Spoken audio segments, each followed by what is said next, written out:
دو چیزیں جو ہیں وہ پیرالل ہوئی ہیں، ایک کل اور ایک آج۔ عظمیٰ خان صاحبہ کی ملاقات ہو گئی اپنے بھائی سے، اور اسپیکر صاحب نے دعوت دی تھی مذاکرات کے لیے۔ بیرسٹر گوہر صاحب نے پارلیمان پہ حملہ آور نہ ہونے کی یقین دہانی کروائی تھی۔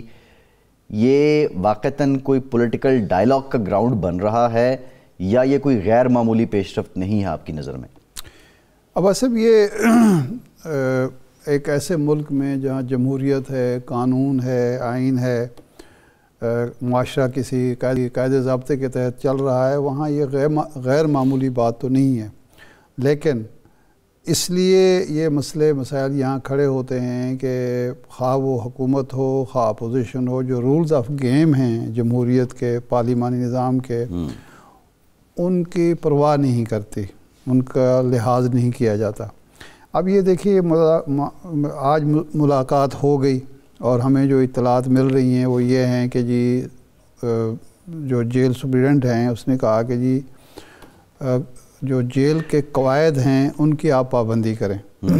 جب آپ ملاقات کے بعد باہر جا کے تھیٹر لگا دیتے ہیں اور سیاسی گفتگو شروع کر دیتے ہیں اور پیغام رسانی ہو جاتی ہے تو ظاہر بات ہے یہ جیل مینول اس کی اجازت نہیں دیتا۔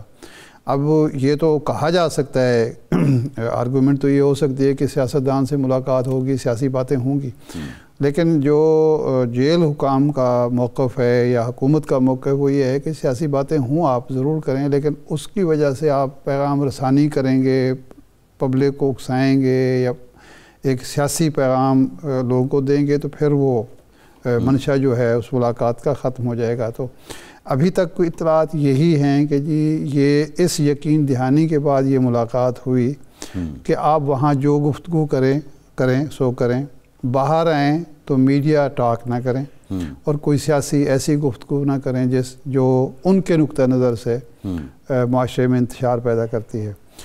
اب اگر یہ سلسلہ جاری رہتا ہے تو یقینی بات ہے کہ یہ ملاقاتیں پھر ایک روٹین کے تحت ہوتی رہیں گی اور یہ اچھی بات ہے، لوگوں کو ان کی خیریت معلوم ہوتی رہے گی، ان کو باہر کے حالات معلوم ہوتے رہیں گے خان صاحب کو، اور پھر جو حکومت کو شرمندگی اٹھانی پڑتی ہے، ندامت اٹھانی پڑتی ہے کہ جی دیکھیں جی یہ کون سی جمہوریت ہے جس میں ایک قیدی کے حقوق کا خیال نہیں رکھا جا رہا، تو اس سے بھی حکومت بچ سکتی ہے۔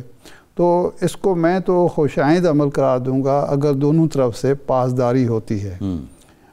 حکومت اس کو مسئلہ انا کا نہ بنائے اور حکومت اس کو مسئلہ یہ نہ بنائے کہ جی خان صاحب کو ہم تنہائی میں رکھ کے اور ان کا رابطے ختم کر کے ایک لحاظ سے بڑی وکٹری حاصل کر رہے ہیں، یا اگر وہ ان کا کوئی پیغام مل گیا تو ہماری چولیں ہل جائیں گی، یہ نہ سمجھے۔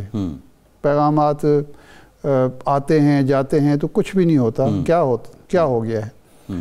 تو اسی طرح جو خان صاحب ہیں یا ان کے فالورز ہیں ان کو بھی یہ سوچنا چاہیے کہ اگر میل ملاقات جاری رہتا ہے، خیریت عوام کو معلوم ہوتی رہتی ہے، عوام تک آپ کی بات ضروری ہے کہ آپ وہاں جیل کے سامنے کھڑے ہو کے ہی وہ اسلام آباد میں بھی آگے آپ بات کر سکتے ہیں، کر کے ہی کریں، اگلے روز کر سکتے ہیں، ہو سکتا ہے کئی طریقے ہو سکتے ہیں۔ دوسرا دیکھیں نا انڈین میڈیا، افغان میڈیا نے جو واویلا کیا، مطلب ایک کتنے بڑے انتشار کی جانب وہ دھکیل رہے، یہ تو شکر خدا کا کہ آج عظمیٰ خان صاحبہ نے بتایا کہ وہ بالکل تندرست ہیں، مکمل طور پہ صحت یاب ہیں۔ انہوں نے کہا تو ظاہر ہے تشفی ہوئی ہوگی ان کے کارکنان کی بھی، ان کے چاہنے والوں کی بھی، عوام کو بھی اطمینان ہوا کہ پاکستان کا ایک سیاسی لیڈر جو ہے وہ مکمل صحت یاب ہے، خیر و عافیت سے ہے۔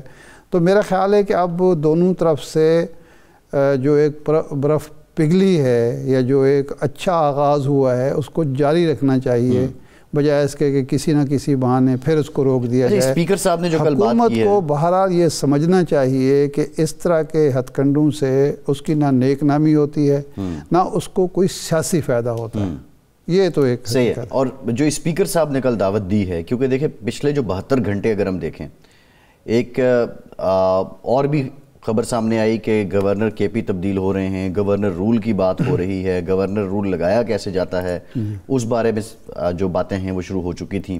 پھر اسپیکر صاحب نے کل جو ہے آل دا اپوزیشن لیڈر کی نامزدگی نوٹیفائی ابھی تک انہوں نے نہیں کی ہے، لیکن دعوت دی ہے کہ آپ آئیں ہم سے بات کریں۔ کیا اب اس دعوت اگر سنجیدہ نہیں بھی ہے تو پی ٹی آئی کو حکومت کو ایکسپوز کرنے کے لیے بھی اپنا رویہ سنجیدہ کرنا ہوگا. دیکھیں نا، پہلے جب پی ٹی آئی مذاکرات کی میز پر چلی گئی اور پھر ان کی ملاقات نہیں کرائی گئی تو پوائنٹ سکورنگ کا موقع پی ٹی آئی کو ملا تھا. اب بھی اگر مذاکرات کی دعوت مشروط نہیں ہے کہ جی آپ مذاکرات کریں گے تب ملاقاتیں کروائیں گے یا فلاں چیز ہوگی، وہ نہیں ہے، تو مذاکرات غیر مشروط طور پر بیٹھ جائیں. اور اگر حکومت کوئی چیز نہیں مانتی یا ان کی بات نہیں سنتی یا ان کی ایون ملاقات بھی نہیں کرا پاتی تو حکومت ایکسپوز ہوگی. لیکن جب بھی سیاستدان مل بیٹھتے ہیں تو کچھ نہ کچھ بریک تھرو ہوتا ہے، کچھ نہ کچھ فائدہ عوام کو بھی ملتا ہے، سیاسی جماعتوں کو ملتا ہے، سیاستدانوں کو سپیس ملتی ہے. تو میرا خیال ہے اس طرف پی ٹی آئی کو آنا چاہیے اور حکومت کو بھی. حکومت دیکھیں نا، حکومت بھی تو یہ مانتی ہے، نجی محفلوں میں آپ کو ہم دوست جب ملتے ہیں تو وہ تو خود یہ مانتے ہیں کہ ان کی سپیس بھی کم ہوئی ہے. جی، تو ان کو بھی سپیس اسی طرح ہی ملے گی نا. اپوزیشن کو ساتھ ملا کے یا اپوزیشن سے مل بیٹھ کے ہی وہ اپنی سپیس واپس لے سکتے ہیں. جی درست بات ہے، جس کا وہ گلہ کرتے ہیں نجی محفلوں میں. اب معاملہ یہ ہے کیونکہ اس وقت یہ جو سارا سلسلہ ہے، سہیل آفریدی وزیر اعلیٰ کے پی کے وہ بڑا کلیدی کردار ہیں، اور پی ٹی آئی تو ببانگ دول کہتی ہے جی ہمیں تو لوگوں نے، عوام نے ووٹ ہی اسی لیے دیا ہے کہ ہم بانی کو رہا کروائیں، باقی کام شام پہ تو وہ بات ہی نہیں کرتے، وہ اس کو سیکنڈری رکھتے ہیں. شمالی وزیرستان میں آج ایک اور افسوسناک واقعہ ہوا. نوجوان اسسٹنٹ کمشنر شہید ہوئے اپنے ساتھیوں کے ہمراہ. اس سے پہلے میں ایک اور جو اے سی ہیں اسسٹنٹ کمشنر ہیں وہ شہید ہوئے. وزیر اعلیٰ صاحب پہ اب یہ ایک امپریشن اور یہ الزام لگ رہا ہے اور یہ ان کے مخالفین کہہ رہے ہیں کہ آپ بیٹھے ہوئے ہیں اسلام آباد میں، صوبے کے کیا حالات ہیں آپ فوکس ہی نہیں ہے. جبکہ دوسری جانب پاکستان تحریک انصاف یا کے پی گورنمنٹ یہ کہتی ہے کہ دہشت گردی سے متعلق جو ہمارا نقطہ نظر ہے اس کو بھی کنسیڈر کیا جانا چاہیے. معاملہ بہت سینسٹیو ہے. اس ملک کا ایک نوجوان آفیسر جس پہ ٹیکس پیئر کا پیسہ لگا تو وہ تیار ہوا، اور پھر سب سے بڑھ کے انسانی جان تھی، وہ شہید ہوا. اب دہشت گردی کو لے کر آپ سمجھتے ہیں کہ پی ٹی آئی کو اپنے موقف سے پیچھے آنا چاہیے؟ دیکھیں، میں تو یہ بات نہیں سمجھتا کہ کسی بھی سیاسی جماعت کو صرف اس بیس پہ مینڈیٹ ملتا ہے کہ جی وہ ہمارا کوئی کام کرے نہ کرے. دیکھیں، حکومت اور حکمرانی کا جو بنیادی فریضہ ہے، یہ حکومت کا ادارہ کیوں وجود میں آیا کہ ہر شخص اپنا تحفظ خود نہیں کر سکتا، اور ہر شخص اپنی جو ڈیولپمنٹ ہے، اپنی خوشحالی ہے، اپنی ترقی ہے، اس کے لیے سارے وسائل خود نہیں کر سکتا. ایک ادارہ ہونا چاہیے ریاست کی شکل میں، حکومت کی شکل میں، جو اس کو تحفظ فراہم کرے، تعلیم کے لیے، صحت کے لیے، روزگار کے لیے یکساں مواقع فراہم کرے، انصاف فراہم کرے. یہ ہے ریاست اور حکومت کی بنیادی ذمہ داری. تو اس میں اگر ایک اضافی چیز بھی شامل ہو جائے کہ جی ٹھیک ہے ہمارے لیڈر جو ہے اس کی حق تلفی ہو رہی ہے، اس کو حقوق ملنے چاہیے، یہ بھی ہو، لیکن اس لیے تو صرف عوام نے ووٹ نہیں دیا کہ آپ حکومت میں جا کے بیٹھ جائیں. وہ تو رہائی کے لیے آپ نے تحریک ہی چلانی ہے، تو اس کے لیے تو حکومت لینا ضروری نہیں ہے نا. اس کے لیے تو آپ ظاہر بات ہے تحریک جب آپ حکومت میں نہیں تھے تو اس وقت بھی زیادہ بہتر چلا رہے تھے نا. یہ تو نہیں ہو سکتا. آپ کی وہ بھی ایک اخلاقی سیاسی ذمہ داری ہوگی اور ہے، لیکن بنیادی ذمہ داری آپ کی یہ ہے کہ جن غریب لوگوں نے آپ کو ووٹ دیا ہے، جن ناانصافی کا شکار لوگوں نے آپ کو ووٹ دیا ہے، کم وسیلہ لوگوں نے آپ کو ووٹ دیا ہے، ان کے وسائل پر، ان کے امن سکون پر بھی آپ توجہ دیں. تو یہ بنیادی ذمہ داری ہے اور اس سے انحراف نہیں کیا جا سکتا.